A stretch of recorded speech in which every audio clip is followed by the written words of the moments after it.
کو عربی میں خاتم کہا جاتا ہے. ختم یا خاتم جو اللہ کے نبی صلی اللہ علیہ وسلم وہاں پر اپنی مہر ثبت کر دیتے تھے، جو اس بات کی دلیل ہوتی تھی کہ اب اس کے بعد کسی چیز کی گنجائش نہیں ہوتی ہے. تو آپ اپنی انگوٹھی نکال لیا کرتے تھے. ظاہر سی بات ہے عادت ناپاکی میں آدمی کا ان جیسی چیزوں کا احترام ضروری ہے. تو جیب میں قرآن ہے یا اس نوعیت کی کوئی چیز اگر رکھا ہوا ہے آدمی تو چاہیے کہ وہ اس سے بچے اور وہ اجتناب کرے، یعنی وہ چیزیں اپنے جیب میں رکھ کر کے بیت الخلاء وغیرہ میں داخل نہ ہو جائے. اب یہ چیز دانستہ طور پر بھی ہو سکتی ہے اور غیر دانستہ طور پر. دانستہ طور پر یہ ہے کہ آدمی جان بوجھ کر کے ان چیزوں کو جیب میں لے کر کے جائے. یقیناً یہ چیز ناپسندیدہ ہے، ان سے اجتناب کرنا چاہیے، بچنا چاہیے. بھول کر کے اگر کوئی آدمی کوئی چیز لے کر کے چلا گیا ہے تو انشاءاللہ اس کے اوپر کوئی ایسا وزر نہیں ہے کہ جس کی بنیاد پر وہ آدمی گنہگار ہوگا. دوسری حدیث جو آج کے باب کی ہے، یہ حدیث بھی حضرت انس بن مالک رضی اللہ تعالیٰ عنہ ہی سے ہے. کہتے ہیں کان نبی صلی اللہ علیہ وسلم اذا دخل الخلاء قال اللهم انی اعوذ بک من الخبث والخبائث. اللہ کے نبی صلی اللہ علیہ وسلم جب بیت الخلاء میں داخل ہوتے، یہاں لفظ ہے اذا دخل الخلاء، یہاں لفظ بیت الخلاء نہیں ہے. خلا اور خلا کے معنی ہوتے ہیں خالی جگہیں، کیونکہ اس زمانے میں اس نوعیت کے حمامات یا واش روم نہیں ہوتے تھے اس طریقے سے آج ہیں، جو تعمیری کام اس پر ہوا رہتا ہے، دیواریں اس کی عمدہ ہوتی ہیں. اس زمانے میں لوگ باہر صحرا اور میدان میں جایا کرتے تھے. تو جب کہتے ہیں کہ اللہ کے نبی صلی اللہ علیہ وسلم جب بیت الخلاء میں داخل ہوتے، یا جب خلاء میں معنی یہ ہے کہ جب انسان قضاء حاجت کا جب ارادہ کرے تو اس سے پہلے، بیٹھنے سے پہلے چاہیے کہ وہ دعا پڑھ لے. اب یہ تو صحرا اور بیابان کی بات ہے، انسان کپڑا اٹھانے سے پہلے آدمی یہ دعا پڑھ لے. اور اگر کہیں تعمیراتی جگہ میں ہے، انسان اپنے گھر میں ہے، فلیٹس میں ہے جہاں حمام اور باتھ روم بنے ہوئے رہتے ہیں، اب وہاں اگر جانا تو کیا ہے، تو آدمی داخل ہونے کے وقت اس دعا کو پڑھ لے گے. یعنی حمام میں اب وہ اس کا پڑھنا اگر حمام میں داخل ہونے سے پڑھ لے تو بھی کفایت کر جائے گا. حمام میں انسان داخل ہو گیا ہے تو بیٹھنے سے پہلے وہاں پڑھ لے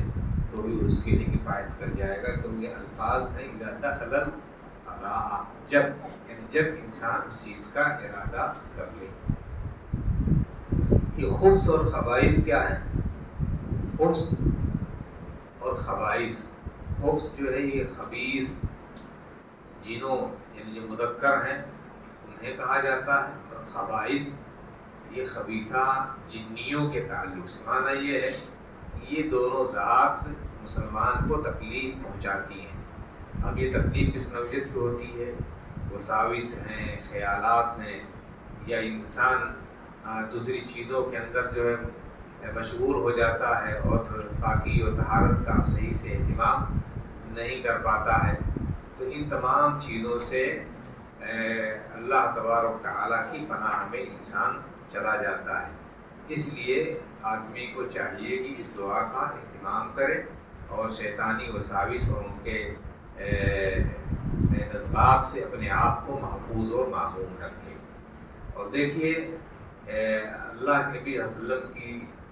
جو سنت ہے اور آپ نے جو ادب سکھلایا ہمیں، اس کے برتنے میں انسان کے لیے طرح طرح کے فوائد ہیں. کیونکہ حمامات یہ گندی جگہیں ہوتی ہیں اور شیاطین اور اس طرح سے خبیث اور خبائث لوگ یہ ایسی جگہوں میں رہتے ہیں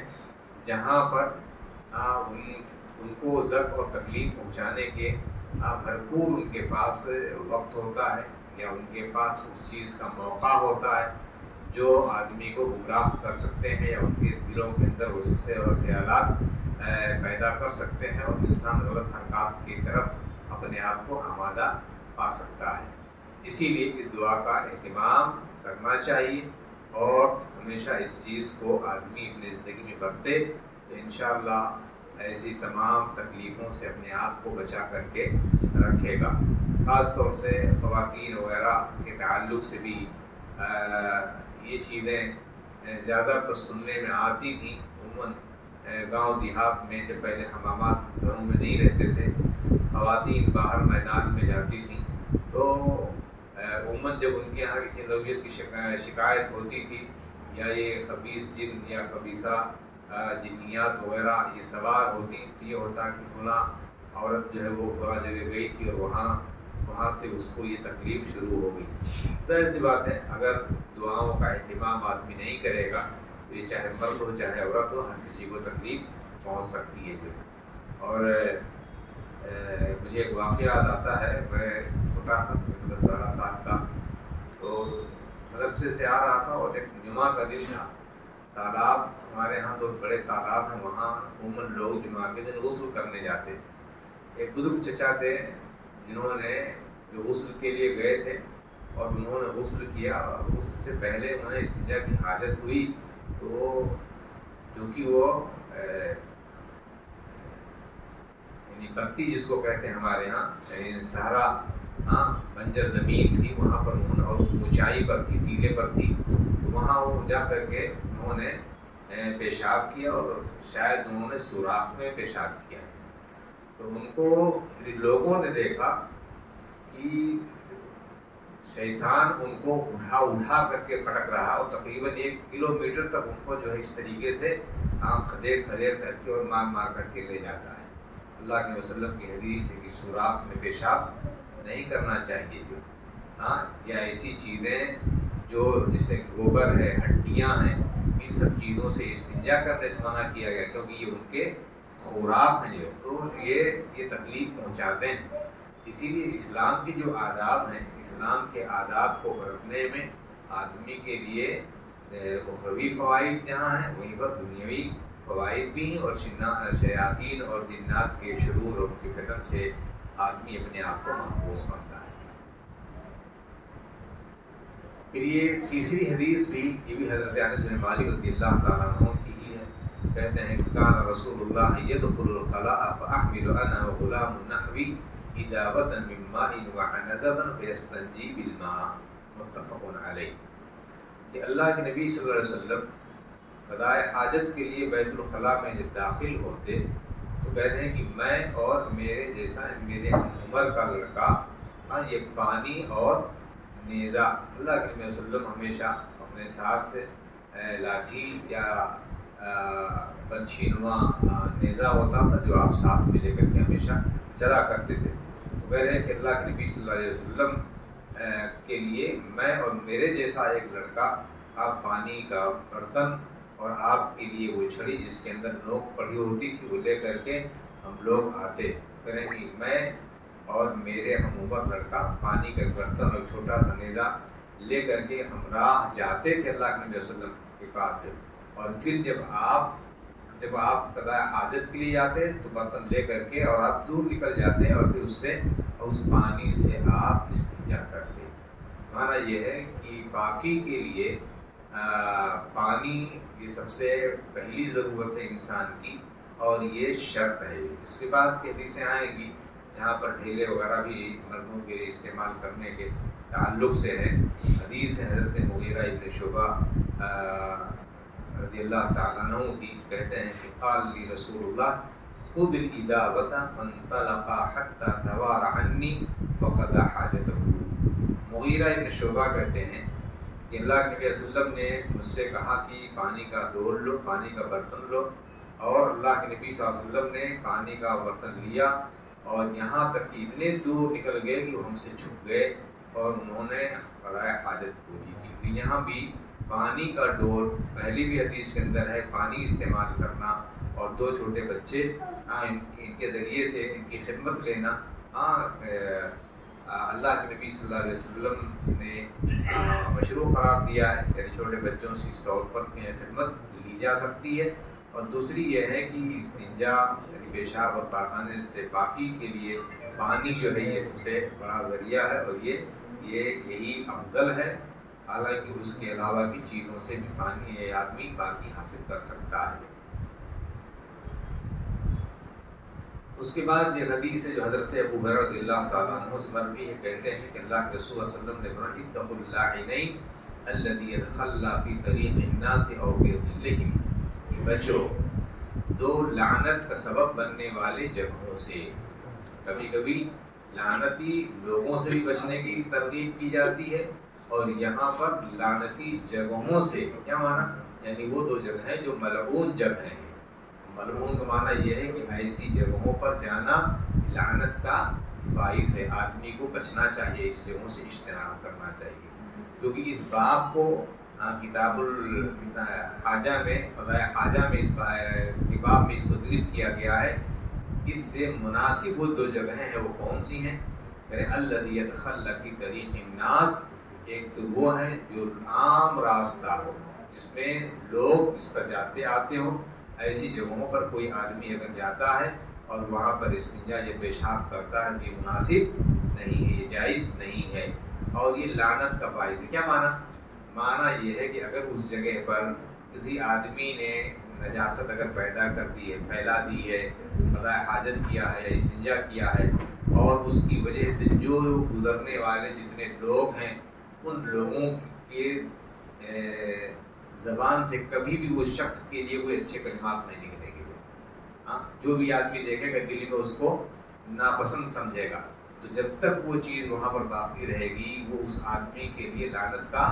باعث ہے۔ اس کو یوں آپ سمجھیں کہ اگر کوئی آدمی کوئی ایسی غلطی کرتا ہے اور اس غلطی کے اندر جب تک وہ مبتلا ہوتا ہے تو اس غلطی کا جو ہے آدمی گناہ اٹھاتا رہتا ہے، جب تک اس حالت میں انسان اپنے آپ کو مبتلا رکھتا ہے اس غلطی کی وجہ سے وہ لعنتی ٹھہرتا ہے۔ ہاں اسی لیے عام شاہراہ پر آدمی کو جہاں پر لوگوں کی آمد و رفت ہو وہاں پر استنجا کرنا یا وہاں پر پاخانہ کرنا یہ منع ہے۔ اور فی ظلہم، یا لوگوں کے سایوں میں، یعنی جہاں پر لوگ سایہ حاصل کرتے ہوں۔ ہاں اب کوئی آدمی ایسی جگہ پر جا کر کے قضاء حاجت کرتا ہے تو یقیناً یہ تکلیف کا باعث ہے، اور یہ دو لعنت کے لیے اس شخص کے لیے اللہ کی رحمت سے دوری کے اسباب بن جاتے ہیں۔ جب تک وہ گندگی اور نجاست وہاں رہے گی حضرنے والے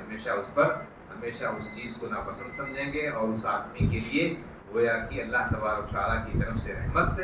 کا نزول نہیں ہوگا، تو ہمیشہ آدمی کو بچنا چاہیے۔ پھر اس کے بعد کچھ اور بھی چیزیں ہیں، ابو داؤد کی روایت میں ہے والمواردہ، آگے حدیث ہے اتقوا الملاعن الثلاثہ، یہاں پر دو چیزوں کا ذکر کیا گیا تھا کہ 3 لعنت کے اسباب والی چیزوں سے بچو۔ کون؟ البراز فی الموارد، گھاٹوں پر جہاں پر لوگ اپنے جانوروں کو پانی پلانے جاتے ہوں، یا جہاں پر دھوبی یا اپنے لوگ جا کر کے کپڑا وغیرہ صاف کرتے ہوں، ایسی جگہوں پر جا کر کے کوئی آدمی پیشاب کرے یا جا کر کے وہاں پر پاخانہ کرے تو یہ چیز ناپسندیدہ ہے اور یہ لعنت کا باعث ہے۔ ہاں آگے فرماتے ہیں وقارعۃ الطریق، عام شاہراہ یعنی جو لوگوں کو گزرگاہ ہو ایسی جگہوں سے بھی بچنا چاہیے، وہ دل اور سایوں سے، گویا کہ 5 چیزیں ہو گئیں جن چیزوں سے انسان کو بچنا چاہیے، اور یہ لعنت کے اسباب میں سے ہیں، آدمی کو ان چیزوں سے اپنے آپ کو بچا کر کے رکھنا چاہیے۔ آگے طبرانی کی روایت میں النہی عن قضاء الحاجت تحت الاشجار المثمرہ وضفۃ النہر الجاری، اگرچہ یہ حدیث ضعیف ہے، کہتے ہیں کہ شجر ایسا درخت جو پھلدار ہو اس کے نیچے پیشاب کرنا پاخانہ کرنا، یا جاری نہر کے کنارے، بہ رہی نہر کے کنارے پر جہاں پر لوگوں کی آمد و رفت ہو، لوگ کپڑا دھلتے ہوں، نہانے جاتے ہوں، ایسے گھاٹوں پر اگر کوئی آدمی قضاء حاجت کرتا ہے تو یہ ناپسندیدہ ہے۔ آگے کی حدیث ہے جو جابر بن عبداللہ رضی اللہ تعالیٰ عنہ سے مروی ہے، کہتے ہیں قال رسول اللہ صلی اللہ علیہ وسلم اذا تقوت الرجلان فلیتوارى كل واحد منهما عن صاحبه ولا يتحدثا فإن الله يمقت على ذلك، فرماتے ہیں کہ جب دو آدمی قضائے حاجت کے لیے جائیں، عموماً یہ شہروں میں یہاں تو ممکنات میں سے نہیں، لیکن یہ ہے کہ دیہاتوں میں لوگوں کا جو ہے جانا، تو کہتے ہیں جب دو لوگ جائیں کبھی اتفاق سے، فَلْيَتَوَارَ كُلُّ وَاحِدٍ مِّنْهُمَا عَنْ صَاحِبِهِ، تو چاہیے کہ دونوں آپس میں ایک دوسرے سے دور جا کر کے بیٹھیں گے۔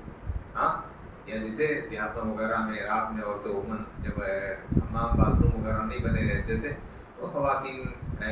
شام کو وہ نکلتی تھیں، تو کہہ رہے ہیں کہ اتنی دوری پر بیٹھیں کہ آپس میں ایک دوسرے کو نظر آنے والے نہ ہو جو ہے۔ اور یہ خاص طور سے بچوں کے لیے بھی کہ یہ چھوٹوں کے لیے اور بڑوں کے لیے، سب کے لیے اس میں آدمی کے لیے نصیحت ہے کہ ان چیزوں سے آدمی بچے۔ وَلَا يَتَحَدَّثَ، اور نہ ہی گفتگو کرے، یعنی دوران قضاء حاجت گفتگو کرنا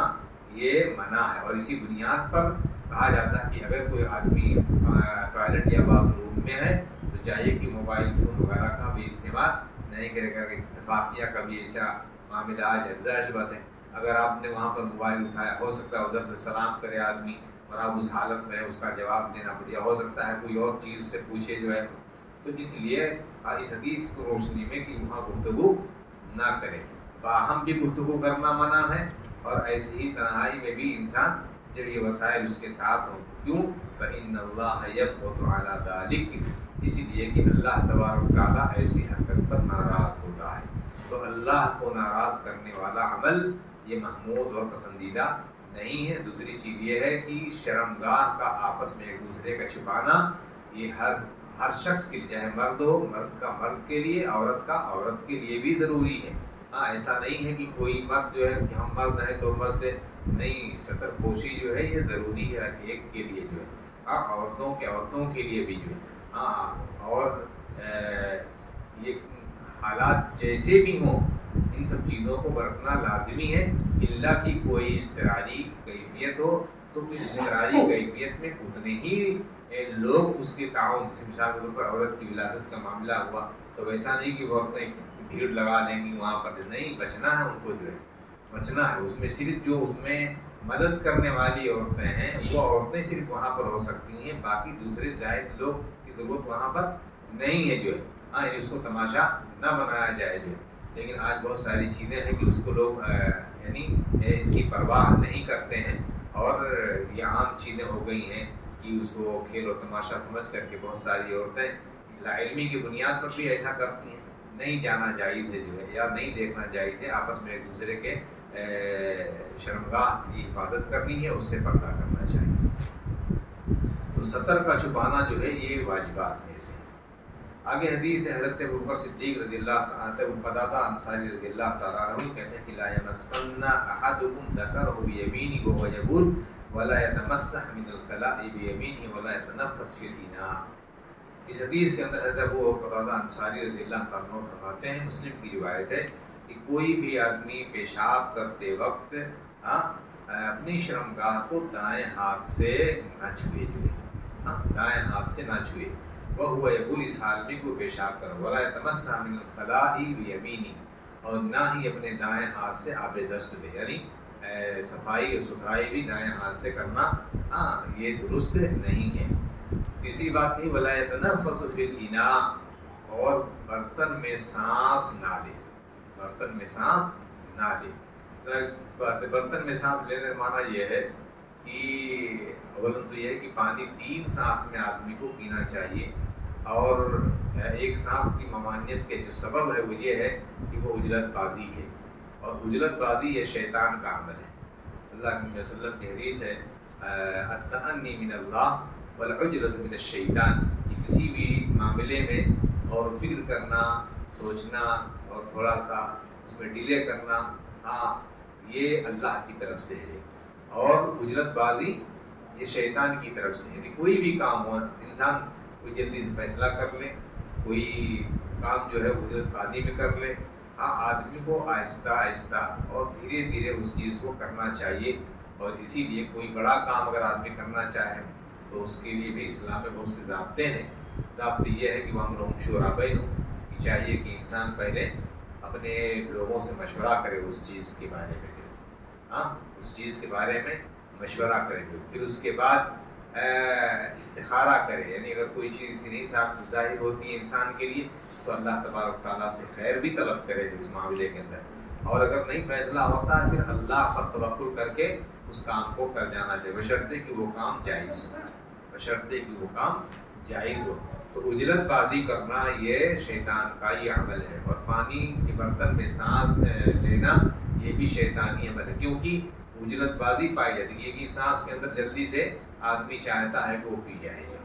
جی۔ تو اس لیے یہ تین چیزیں کہ انسان دائیں ہاتھ سے اپنی شرمگاہ کو نہ چھوئے، چاہے مرد ہو یا کی عورت، اور نہ ہی کوئی آدمی اپنے دائیں ہاتھ سے آب دست لے یعنی صفائی ستھرائی کرے، اور نہ ہی برتن میں آدمی سانس لے۔ اس کے بعد کی حدیث ہے جو سلمان الفارسی رضی اللہ تعالیٰ عنہ قال لقد نهانا رسول الله صلی اللہ علیہ وسلم ان نستقبل القبلة بغائط او بول او نستنجي باليمين او ان نستنجي باقل من 3 احجار او ان نستنجي برجيع او عظم، رواه مسلم۔ سلمان فارسی رضی اللہ تعالیٰ عنہ جلیل القدر صحابی رسول ہیں، فارس کے ایران سے آئے تھے، جو ان کے اسلام کا واقعہ پڑھنے جیسا ہے۔ صحیح بخاری میں آپ دیکھیں انہوں نے اپنا قصہ، آپ نے اسلام کا قصہ انہوں نے صحیح بخاری کے اندر بیان کیا ہے کہ میں کیسے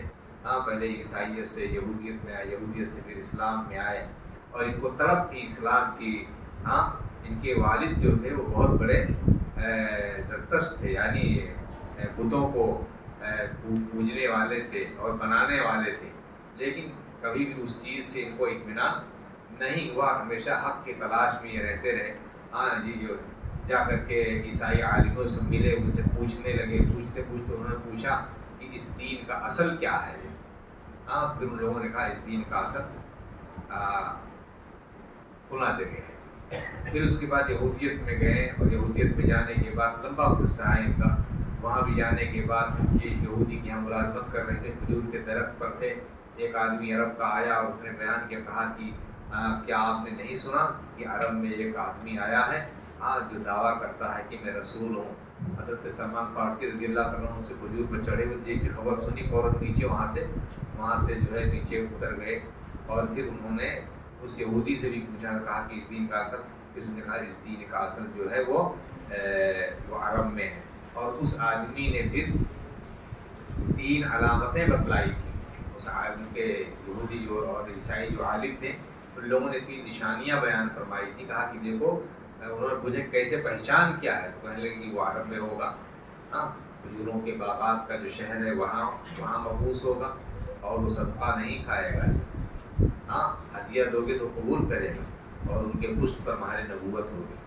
اب ان کو طلب تھی، اور اس کے لیے جو ہے مدینہ منورہ کا سفر کیا، وہاں پہنچے تو اللہ نے دیکھا کہ وہاں تو کھجوروں کے باغات ہیں اور پہاڑی علاقے ہیں۔ ان کو ایک نشانی سمجھ میں آ گئی۔ دوسری نشانی، انہوں نے کھجور لیا اور لے جا کر کے اللہ کے نبی صلی اللہ علیہ وسلم کی خدمت میں پیش کیا، اور کہا کہ یہ میری طرف سے آپ کے لیے صدقہ ہے۔ اللہ کے نبی صلی اللہ علیہ وسلم نے اس کو لیا، لیکن اپنا خود نہیں کھایا، اور اپنے جو فقراء صحابہ تھے آپ نے ان کو دے دیا۔ جو یہ دوسری نشانی بھی ان کو سامنے آ گئی۔ تیسری نشانی کہ وہ ہدیہ قبول کریں گے جو ہے۔ دوسرے دن گئے تو انہوں نے کہا کہ میرے طرف سے یہ آپ کے لیے ہدیہ ہے، اللہ کے نبی نے خود کھایا اور اپنے گھر والوں کو بھی دیا، اور اپنے صحابہ کرام کو بھی آپ نے دیا۔ اب چوتھی جو علامت تھی، وہ چوتھی علامت کی فکر انہیں دامنگیر تھی، اور وہ تھا مہر نبوت کا دیکھنا، جو ہے اسی کے تلاش میں تھے۔ اللہ کے نبی صلی اللہ علیہ وسلم مقبرۃ البقیع میں آپ ایک جنازے میں شرکت کے لیے گئے، تو حضرت سلمان فارسی رضی اللہ تعالیٰ عنہ کبھی دائیں جاتے، کبھی بائیں جاتے، کبھی دائیں جاتے، کبھی بائیں جاتے، اور ہمیشہ ان کی نگاہ آپ کے پشت پر تھی، جو کس طریقے سے مہر نبوت وہ آپ سے دیکھ لیں گے۔ اللہ کے نبی صلی اللہ علیہ وسلم بھانپ گئے کہ اس آدمی کو لگتا ہے جس چیز کی تلاش ہے، تو آپ اس وقت سرخ چادر اوڑھے ہوئے تھے، آپ نے چادر جو ہے وہ سرکا دی۔ حضرت سلمان فارسی رضی اللہ تعالیٰ عنہ جا کر کے بغلگیر ہو گئے، اور کلمہ توحید لا الہ الا اللہ محمد رسول اللہ کا انہیں اقرار کیا گیا۔ لمبی حدیث ہے، آپ سے بخاری کے اندر اس کو آپ پڑھ سکتے ہیں، یہ ہے روایت انہی سے ہے۔ فرماتے ہیں کہ نہانا رسول اللہ نستقبل القبلۃ بغایۃ او بول، اللہ کے نبی صلی اللہ علیہ وسلم نے ہمیں منع فرمایا ہے کہ ہم قضائے حاجت کے وقت یا پیشاب کے وقت قبلہ رخ ہوں، نستنجی بالیمین، اور یہ کہ ہم دائیں ہاتھ سے استنجا کریں، اور نستنجی باقل من 3 احجار، اور یہ کہ ہم استنجا کریں 3 پتھروں سے کم میں، اور نستنجی برجیع عظم، اور یہ کہ ہم استنجا کریں ہڈی اور گوبر سے یا لید سے۔ تو کہہ رہے ہیں کہ اللہ کے وسلم نے ایک تو قبلے کی طرف رخ کر کے پیشاب اور پاخانے سے منع کیا ہے۔ کچھ حدیثیں آئیں گی، یہ طویل اختلاف علماء کرام کا اس سلسلے میں کہ یہ حدیث صحرا اور بیابان کے لیے ہے، آبادی میں یہ چیز نہیں ہے، یعنی اگر دیواریں ہیں تو اگر قبلہ کی طرف اگر ہو جاتا ہے تو کوئی مذائقہ نہیں ہے۔ اس لیے یہ واقعہ ہے کہ اللہ کے نبی صلی اللہ علیہ وسلم ایک بار اس طریقے سے عمارت میں تھے اور آپ جو ہے قبلہ کی طرف آپ کی پشت تھی، یعنی آپ کا چہرہ جو ہے شام کی طرف تھا اور آپ کی پشت جو قبلہ کی طرف تھی۔ تو اس سے پتہ چلا کہ آدمی اگر آبادی میں ہے، یعنی گھر میں ہے، بلڈنگوں میں ہے یا گھر میں ہے، تو وہاں اگر استقبال اور استدبار اگر ہوتا ہے تو کوئی حرج کی بات نہیں ہے۔ البتہ بہتر یہ ہے کہ چاہے آپ صحرا بیابان میں ہوں، وہاں تو خیر مناہی ہے، اور گھروں میں بھی آدمی کو چاہیے کہ اس طریقے سے اس کا اہتمام کرنا چاہیے۔ دوسری چیز یہ ہے کہ دائیں ہاتھ سے استنجا کرنا منع کیا گیا ہے۔ 3 پتھروں سے کم میں استنجا صحیح نہیں ہے۔ اگر کہیں آدمی جو ہے باہر گیا ہوا ہے اور وہاں پر آدمی کے لیے پانی میسر نہیں ہے، پتھر ہیں، تو وہاں پتھر سے استنجا کیا جا سکتا ہے۔ البتہ یہ ہے کہ 3 پتھروں سے کم کا استنجا نہیں کرے گا، یا جیسے موجودہ زمانے میں ابھی کہیں پانی نہ ہو یا پتھر نہ ہو، ٹیشو پیپر ہیں، تو بھی چاہیے کہ آدمی جو ہے 3 بار ٹیشو پیپر جو ہے وہ استعمال کرے، اس کے لیے جو ہے انشاءاللہ کہ کفایت کر جائے گی۔ اور یا اسی طرح سے منع کیا ہے کہ ہڈی اور گوبر اور لید سے، کیونکہ یہ جناتوں کے کھانے ہیں اور لید تو ویسے بھی ناجس اور ناپاک چیز ہوتی ہے، اس لیے ان چیزوں سے کرنا آدمی کے لیے درست نہیں ہے۔ دوسری ایک روایت ہے کہ لا تستقبلوا القبلۃ بغایۃ او بول ولا تستدبروها، یعنی نہ آپ چہرہ کرو کعبہ کی طرف پیشاب پاخانے کے وقت، اور نہ ہی پیٹھ کعبہ کی طرف کرو پیشاب اور پاخانے کے وقت۔ ولیکن شرقوا او غربوا، یا تم مشرق یا مغرب میں، یہ چونکہ مدینہ منورہ والوں کے لیے تھا، ہمارے یہاں مشرق کو مغرب نہیں کہا جائے کہ مشرق و مغرب تو الٹا ہو جائے گا۔ یہ دیکھیں، چونکہ ہمارے یہاں مغرب کعبہ کی طرف، ہمارا جو قبلہ ہے وہ مغرب ہی کی طرف ہے، یہ مدینہ والوں کے لیے تھا، ولیکن شرقوا او غربوا۔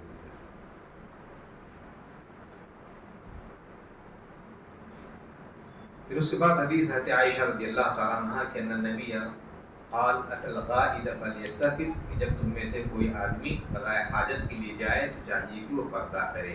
یعنی انسان جب آبادی میں کہیں جاتا ہے تو دور چلا جائے، لوگوں کی نگاہوں سے اوجھل ہو جائے، آدمی کہیں ایسی جگہ نہ بیٹھے کہ لوگ وہاں سے ان کا آنا اور جانا ہو جائے۔ البتہ یہ ہے کہ استنجا کے وقت جو ہے استنجا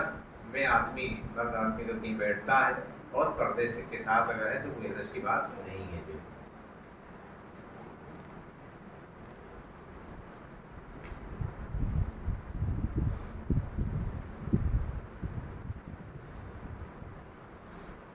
آگے کی حدیث ہے، حدیث کے راوی حضرت ابو ہریرہ رضی اللہ تعالیٰ عنہ ہیں، کہتے ہیں قال رسول اللہ استنزہوا من البول فإن عامۃ عذاب القبر منہ، پیشاب کی چھینٹوں سے بچو کیونکہ اکثر عذاب قبر اسی کی وجہ سے ہوتا ہے۔ آپ کو مشہور واقعہ معلوم ہوگا کہ اللہ کے نبی صلی اللہ علیہ وسلم قبروں سے گزرے تو آپ نے کہا، 2 قبروں سے گزرے تو آپ نے کہا کہ انہما لا یعذبان، کہ ان دونوں کو عذاب ہو رہا ہے، وما یعذبان فی کبیر، لیکن انہیں کسی بڑی چیز میں ان کو عذاب نہیں ہو رہا ہے۔ اور آپ نے بتایا بھی ان میں سے ایک تھا کان یمشی بالنمیمہ، ایک تو آدمی جو چغل خور تھا، یعنی ادھر کی بات ادھر، ادھر کی بات ادھر، اس کا یہ پیشہ تھا۔ اس یہ چغل خوری کی بنیاد پر بھی عذاب قبر کا انسان کو سامنا کرنا پڑے گا۔ اور اسی طریقے سے دوسرا آدمی لا یستتر عن البول، کہ آدمی پیشاب کی چھینٹوں سے نہیں بچتا تھا، پیشاب کی چھینٹوں سے نہیں بچتا تھا۔ آج بیشتر لوگ ان سب چیزوں کا اہتمام نہیں کرتے ہیں۔ بہت سارے لوگ طرح طرح کے عادات بھی لوگ پیش کریں گے، کہ نہیں پینٹ بہت ٹائٹ ہوتا ہے تو ایسا ہے، بیٹھنا مشکل ہے، ان سب چیزوں سے۔ دیکھو یہ سب چیزیں جو ہے یہ اللہ تبارک و تعالیٰ کے ہاں اللہ کے حکم کے خلاف، یہ کوئی عذر آپ کی قابل قبول نہیں لیں، آپ ایسا ٹائٹ کپڑا کیوں پہنتے ہو جس میں آپ کو بیٹھنے میں دقت اور پریشانی ہو؟ ہاں، آپ کو کھڑے ہو کر کے پیشاب کرنا پڑے جو، اور کھڑے ہو کر پیشاب کرنا جائز ہے بسوقت کہ اگر آدمی کے پاس کوئی عذر شرعی ہو تو جو ہے، عام حالات میں آدمی یوں ہی ایسے کھڑا ہو کر کے پیشاب نہیں کرے گا جو ہے، اور جب کرے تو چاہیے کہ پیشاب کی چیزوں سے بچنا، چاہے بیٹھ کر کے پیشاب کرے یا کھڑے ہو کر کے، ہر حال میں اس کو پیشاب کی چیزوں سے اپنے آپ کو بچا کر کے رکھنا ہے، ورنہ عذاب قبر کے لیے آدمی تیار رہ جائے۔ عیسیٰ ابن ازداد عن ابیہ قال قال رسول اللہ صلی اللہ علیہ وسلم اذا بال احدکم فلیستنثر ذکرہ ثلاث مرات، کہ جب کوئی آدمی پیشاب کرے تو مردوں کے تعلق سے ہے کہ چاہیے کہ اپنے عضو مخصوص کو 3 مرتبہ جھاڑ لے، یعنی اس کا طریقہ یہ ہے، جیسے بہت سارے لوگ اشتباہ میں رہتے ہیں کہ پتہ نہیں پیشاب کے بعد کچھ قطرے رہ گئے ہیں، تو اس کی جو بھی صورت ہو، انسان بیٹھا ہوا ہے 1-2 بار کھڑا ہو جائے، یا انسان ہاتھ سے جس طریقے سے بھی اپنے آپ کو جو ہے اطمینان کر سکتا ہے، اس طریقے پر آدمی کو چاہیے کہ وہ اطمینان کرنے کی کوشش کرنی چاہیے جو۔ لیکن اس کے باوجود بھی اگر آدمی کو یہ شبہ ہو کہ پیشاب کے قطرے ٹپک گئے ہیں، تو صرف شبہے کی بنیاد پر آدمی اپنے آپ کو ناپاک نہ سمجھے، الا کہ آدمی کوئی یقینی طور پر ہو کہ میں ناپاک ہو گیا ہوں، تو اس ناپاک ہونے کی صورت میں اس جگہ کو دھلنا ہے، اور پھر آدمی جو ہے وضو کر کے اور پھر اللہ تبارک و تعالیٰ کی عبادت انجام دے گا۔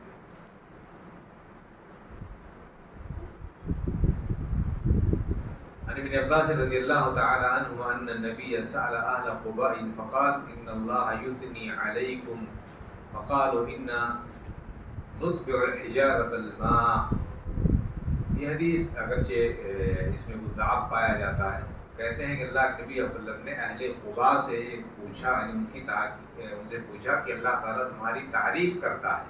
تو تمہاری عادات کیا ہیں؟ بتایا گیا کہ دیکھیں کہ ہم لوگ پتھر استعمال کرتے ہیں استنجا کے وقت، اور پھر اس کے بعد جو ہے پانی کا استعمال کرتے ہیں، یعنی گویا کہ جو آدمی پاکی کا حد درجہ احتیاط کرے گا تو اس کے لیے اللہ تبارک تعالیٰ کے یہاں اس کا عمل پسندیدہ اور محمود ہے، اور اس پر اللہ تبارک تعالیٰ اس کو اچھا بدلہ جو ہے وہ دینے والا ہے۔ تو اس لیے آدمی اگر دونوں چیزیں استعمال کرتا ہے، کہ پتھر بھی استعمال کیا اور پھر اس کے بعد پانی استعمال کرتا ہے، تو پھر اس کے لیے ایسا کرنا درست ہے۔ اس کے بعد ایک باب ہے باب الغسل بحکم الجنب، باب کو بھی آدمی انشاءاللہ ختم کر دیں گے۔ اذان کب تک ہے؟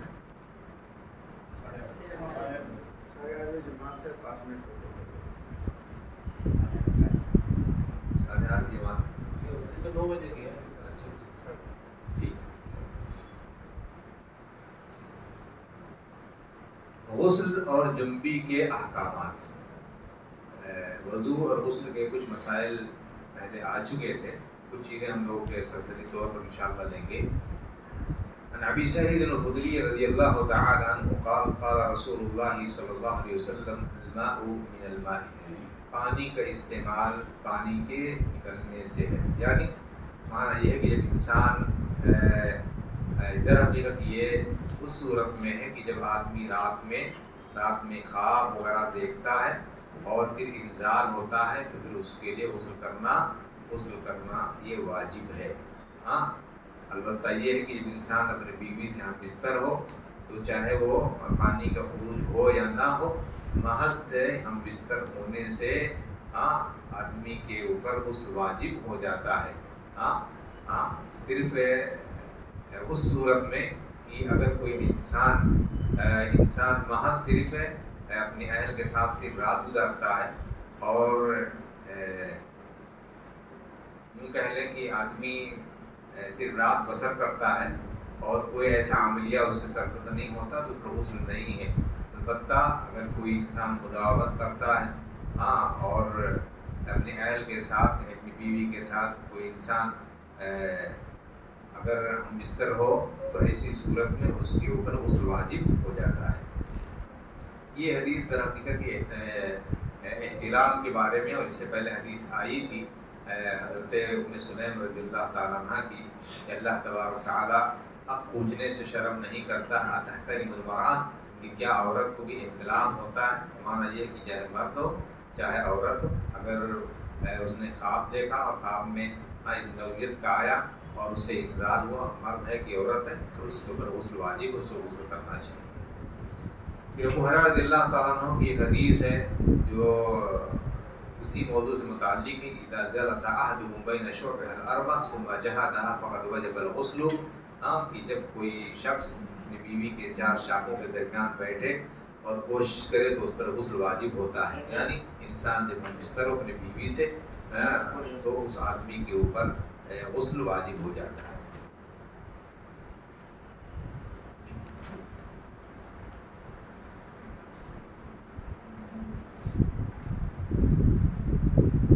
آگے کی حدیث ہے جو حضرت انس بن مالک رضی اللہ تعالیٰ عنہ کی ہے، کہتے ہیں قال رسول اللہ فی المرأة ترى في منامها ما يرى الرجل قال تغتسل۔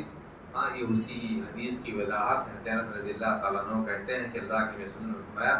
کہ عورت بھی اسی طریقے سے دیکھتی ہے جس طریقے سے ایک آدمی دیکھتا ہے، تو کیا وہ غسل کرے گی؟ اللہ کے نبی صلی اللہ علیہ وسلم نے فرمایا کہ ہاں، وہ بھی غسل کرے گی۔ عائشہ رضی اللہ تعالیٰ فرماتی ہیں کان رسول اللہ یغتسل من 4 من الجنابۃ ویوم الجمعۃ ومن الحجامۃ ومن غسل المیت، رواہ ابو داؤد۔ عائشہ صدیقہ رضی اللہ تعالیٰ فرماتی ہیں، کہتی ہیں کہ اللہ کے نبی صلی اللہ علیہ وسلم 4 چیزوں کی وجہ سے غسل فرمایا کرتے تھے۔ نمبر 1 جنابت سے، نمبر 2 جمعہ کے روز غسل کرتے تھے، نمبر 3 سینگی لگوانے سے یعنی حجامت کروانے سے، اور چوتھی چیز میت کو غسل دینے سے۔ اس سلسلے میں گفتگو ہو چکی تھی کہ جنابت کے علاوہ جمعہ کے دن کا غسل یہ مستحب ہے، ایسی پچھنا لگوانے کے بعد حجامت کروانے کے بعد بھی غسل کرنا واجب نہیں ہے، یہ بھی مستحب ہے۔ اور میت کو غسل دینے کے بعد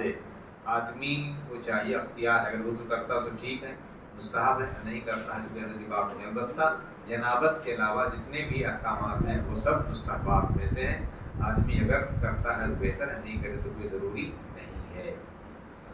آگے کی حدیث حضرت ابو ہریرہ رضی اللہ تعالیٰ عنہ کی بھی قصۃ ثمامہ ابن عفان وصار عندما اسلم وامره النبی ان يغتسلا۔ ثمامہ بن عثال رضی اللہ تعالیٰ عنہ جانتے ہیں کہ امامہ کے گورنر تھے، پکڑ کر کے آئے، اللہ کے نبی صلی اللہ علیہ وسلم نے انہیں مسجد نبوی کے کھمبے سے باندھ دیا جو ہے، اور ان پر اسلام پیش کیا۔ اللہ کے نبی اتنے ناراض تھے اللہ کے نبی سے کہ آپ کے چہرے کی طرف دیکھنا نہیں چاہتے تھے۔ اللہ کے نبی صلی اللہ علیہ وسلم نے انہیں کچھ بھی نہیں کیا، خاک کی مدارت کی۔ 1 دن گزرا، 2 دن گزرا، 3 دن گزرا، تیسرے دن اللہ کے نبی صلی اللہ علیہ وسلم کو حکم دیا، کہا کہ جو ہے ان کو چھوڑ دیا جائے۔ اور جانتے ہیں کہ گورنر تھے ایک جگہ کے، دھمکی بھی دی اللہ کے نبی صلی اللہ علیہ وسلم کو کہ ان تقتل ذا دم ان تنعم علی شاکر، کہ اگر آپ قتل کر دو گے تو میرے قتل کے بدلے میں آپ کو قتل کیا جائے گا، اور اگر چھوڑ دو گے تو بہت احسان کروں گا جو ہے۔ اللہ کے نبی صلی اللہ علیہ وسلم نے ان کو چھوڑ دیا، اور آپ کی 3 دن کے احکام آپ کے اخلاق سے انہیں متاثر ہوئے کہ جا کر کے انہوں نے غسل کیا اور کلمہ توحید لا الہ الا اللہ کا اقرار کیا جو ہے۔ تو بہرحال کوئی کافر جب اسلام میں داخل ہوگا تو اس کے لیے غسل کرنا ضروری ہوگا، لازم ہے اس کے لیے غسل کرنا، چاہے بھلے ہی وہ نہا کر کے ہی کیوں نہ آیا ہو۔ اسلام لانے کے بعد اس کے لیے غسل واجب ہے۔ پھر اس کے بعد حدیث ابو سعید خدری رضی اللہ تعالیٰ عنہ کی وہی حدیث ہے کہ غسل یوم الجمعۃ واجب علی کل محتلم، کہ ہر بالغ مرد اور عورت پر یا جن پر جمعہ واجب ہے، عورت پر جمعہ واجب نہیں ہے لیکن اگر غسل کرتی ہے تو یہ مستحب ہے، اس کے حق میں مرد کے حق میں بھی مستحب ہے، بچوں کے حق میں بھی مستحب ہے۔ اور جو جمعہ کے جو فضائل ہیں ان فضائل میں جو قربانیوں کا ذکر ہے، ان قربانیوں کے ذکر میں غسل شامل ہے۔ جو اگر کوئی بغیر غسل کیے اور پہلے ہی سب میں جا کر کے پہنچ جاتا ہے تو ہو سکتا ہے کہ وہ ثواب نہ پائے گا، اس لیے من بکر وابتکر وغسل واغتسل ومشى ولم يركب، بہت سارے شرائط ہیں وہ ثواب پانے کے لیے۔ تو غسل اگر کوئی آدمی کرتا ہے تو مستحب اور پسندیدہ ہے، البتہ واجب نہیں ہے۔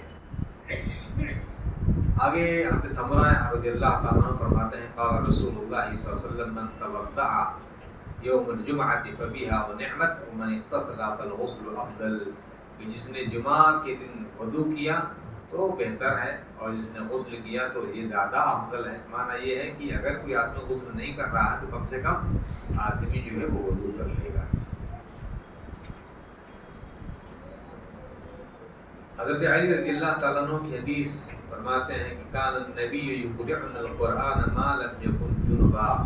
کہ اللہ کے نبی صلی اللہ علیہ وسلم حالت جنابت کے علاوہ ہر حالت میں ہمیں قرآن مجید پڑھا دیا کرتے تھے۔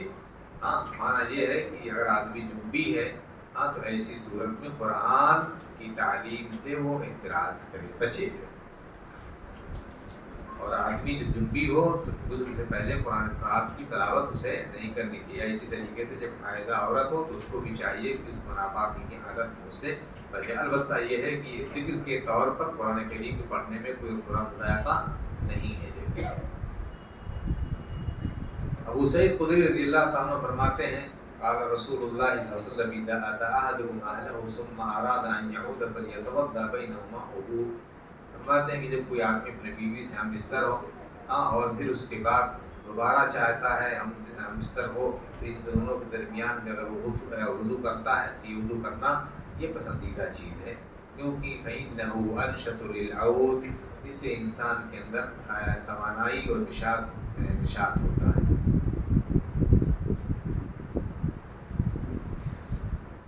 آگے کی جو حدیث یہ غسل جنابت کے ترتیب کا تذکرہ ہے۔ ماں عائشہ صدیقہ رضی اللہ تعالیٰ فرماتی ہیں کان رسول اللہ اذا اغتسل من الجنابۃ یبدأ فیغسل یدہ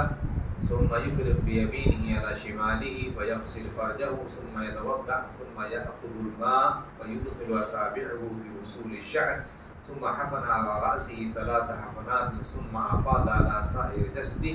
ثم غسل رجلیہ، متفق علیہ۔ اللہ کے نبی صلی اللہ علیہ وسلم عائشہ رضی اللہ تعالیٰ فرماتی ہیں کہ رسول گرامی صلی اللہ علیہ وسلم جب غسل جنابت کرتے تو اس طرح آغاز کرتے، پہلے ہاتھ دھوتے، پھر سیدھے ہاتھ سے بائیں ہاتھ پر پانی ڈالتے اور اپنا عضو مخصوص دھوتے۔ تو سب سے پہلے دونوں ہتھیلیاں دھلی جائیں گی اور پھر اس کے بعد آدمی دائیں ہاتھ سے پانی، پہلے تو انسان کا برتن نہیں رہتا تھا تو ہاتھی سے لوگ کام کرتے تھے، ابھی تو ماشاءاللہ بہت ساری چیزیں ہیں، تو چاہیے کہ دائیں ہاتھ سے برتن میں پانی لے اور بائیں ہاتھ سے آدمی جو شرمگاہ وغیرہ کو آدمی دھلے، پھر اس کے بعد وضو کرے اس طریقے سے جس طریقے سے نماز کے لیے وضو کیا جاتا ہے۔ ثم يتوضأ ثم يأخذ الماء فيدخل اصابعه، اب جب اس نے چہرہ دھل لیا اور دونوں ہاتھ دھل لیے، اب سر پر مسح کرنے کی جب باری آتی ہے تو چاہیے کہ آدمی دائیں طرف سے جو ہے 3 لب پانی یا 3 مگ پانی سب سے پہلے اپنے سر پر ڈالے اور اپنے بال کے جڑوں میں آدمی پانی پہنچائے جو ہے۔ وَيُدْخِلَ أَصَابِعَهُ فِي أُصُولِ الشَّعْرِ، اپنے انگلیوں کو بال کے جڑوں تک۔ یہ در حقیقت ابھی تو ہمارے ہاں جب پانی آدمی ڈالتا جاتا ہے تو سر ویسے ہی گیلا ہو جاتا ہے، یہ اس صورت میں تھا جب کم پانی میں غسل کیا جاتا تھا۔ کان یتوضأ بمد ویغتسل بساع، کہ اللہ کے نبی میں ایک مد میں آپ وضو کرتے تھے اور ایک سا پانی میں یعنی 3.25 کلو پانی میں اللہ کے نبی صلی اللہ علیہ وسلم آپ غسل کرتے تھے۔ جب اس نوعیت غسل رہے گا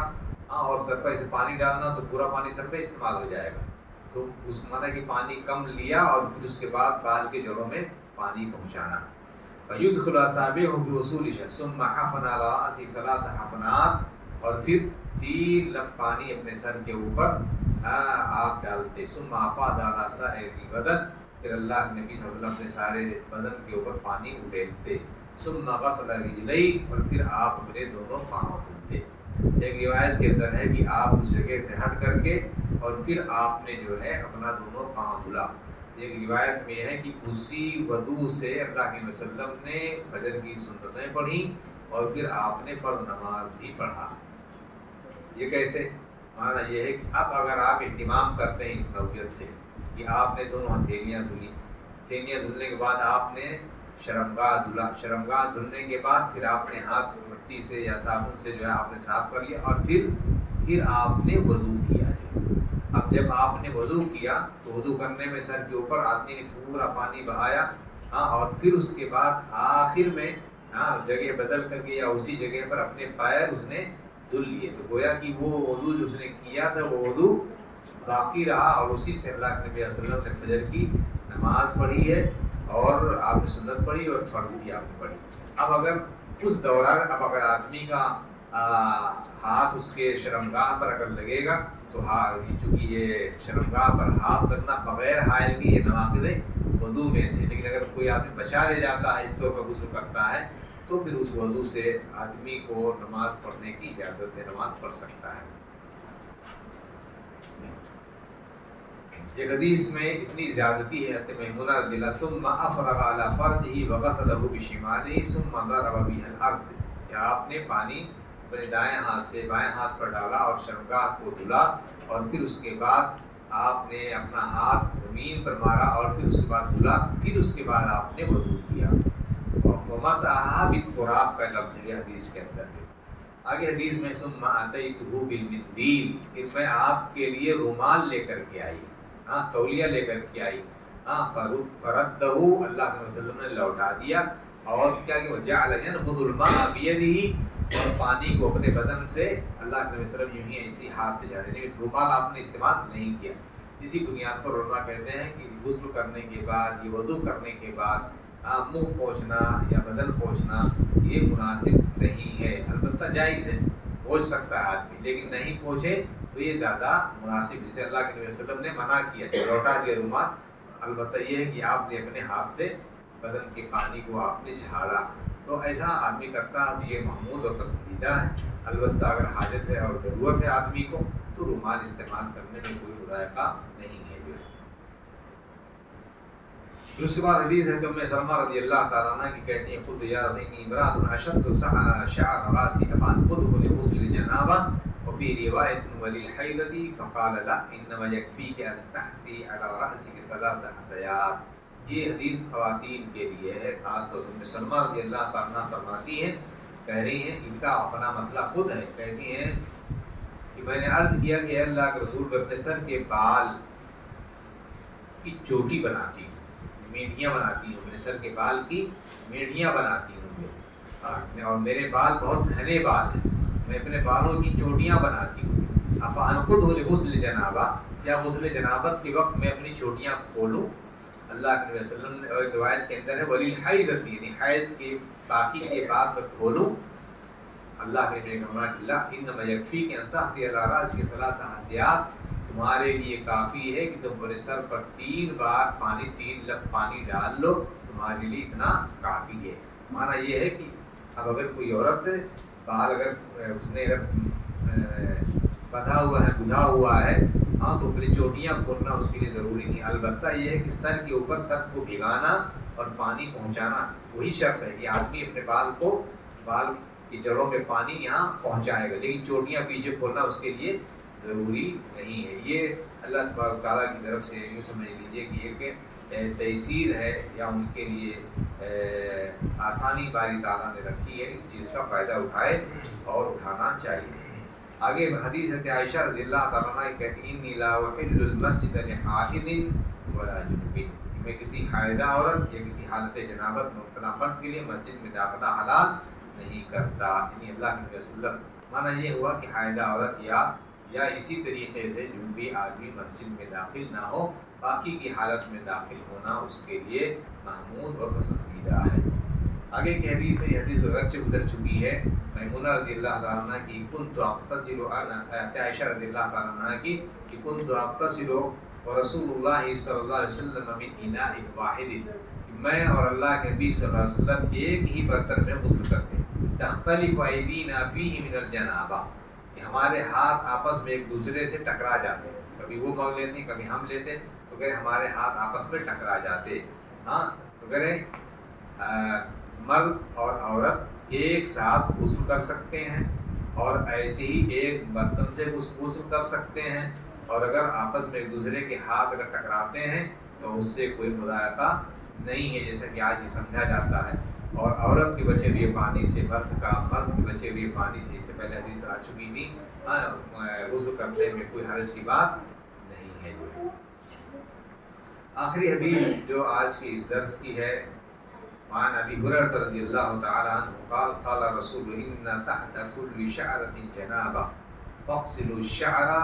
وانقوا البشر۔ اگرچہ اس حدیث پر کلام کیا گیا ہے، لیکن یہ چیز مطلوب ہے کہ ہر بال کے نیچے جنابت ہوئی۔ کیا معنی یہ ہے کہ آدمی کو چاہیے کہ بال پر پانی جو پہنچانا ہے اس چیز کا ہاں یوں ہی ایسے نہیں کہ سر کے اوپر یوں ہی سے آدمی گزار کر کے اور چلا جائے جو ہے، نہیں، ہر بال کے نیچے جنابت کا معنی یہی ہے کہ جنابت کا اثر ہوتا ہے، اس لیے بالوں کو اچھی طرح سے دھویا کرو، اور جسم کو بھی ون کل بشرا، یعنی چمڑی کو بھی اچھی طریقے سے آدمی مل کر کے صاف کرو۔ اور اسی لیے حدیث جب ہم لوگوں نے وضو کا طریقہ جہاں دیکھا تھا، جانا تھا، وہاں پر اس چیز کی بات کہی کہ تدلیق اور ترتیب، تدلیق یعنی ملنا، اور ترتیب یعنی ایک بعد دیگرے اعضائے وضو کو اس طریقے پر کرنا، یہ چیزیں اسلام میں مطلوب ہیں۔ اس لیے کوئی آدمی صرف پانی یوں ہی ایسے ہی شاور کے نیچے صرف کھڑا ہو جائے اور پھر نکل جائے، نہیں ہے، جو چاہیے کہ وہ ملے، اپنے بدن کو ملے، اور بال کے جڑوں تک یا نیچے جو جلد ہے انسان کی، وہاں تک آدمی پانی پہنچانے کی کوشش کرے۔ اس لیے بہت سارے لوگ ہیں کہ غسل کرتا ہے آدمی جو ہے کان میں صابن لگا ہوا یوں ہی سے چلا آتا ہے، جو نہیں، اہتمام کرے آدمی اس کا پانی، اور ہر جگہ کے اعضاء پر پانی پہنچنا یہ غسل جنابت اور غسل حیض کے لیے ضروری ہے۔ اس طریقے سے لوگ طہارت کے مسائل سے فارغ ہوئی، اور ہمارے سامنے اب زیادہ چیزیں طہارت کے مسائل سے باقی نہیں رہ گئی ہیں، وہ ہیں کتاب التیمم، تیمم کا بیان، اور اس کے ساتھ انشاءاللہ طہارت کے مسائل کے بیان سے ہم لوگ فارغ ہو جائیں گے۔ کوئی سوال ہے آج کے درس کے تعلق سے تو کر سکتے ہیں۔